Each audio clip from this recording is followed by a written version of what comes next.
બેસ જા અહીંયા હા તું સહેલું બેસ જા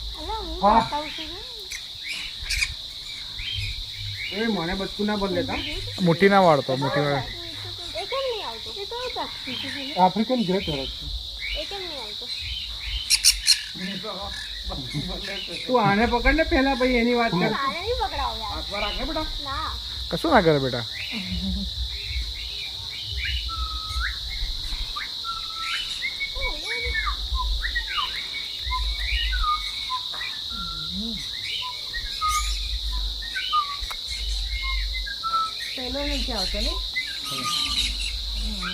હા આ કસમ મને બચકું ભર્યું આને મને બચકું ભર્યું તો કશું નહીં હોય એટલે ઉડાઈ દે યાર આવા બચકા ભરે છે તો બોલાવો અહીંયા બચકા ભરે છે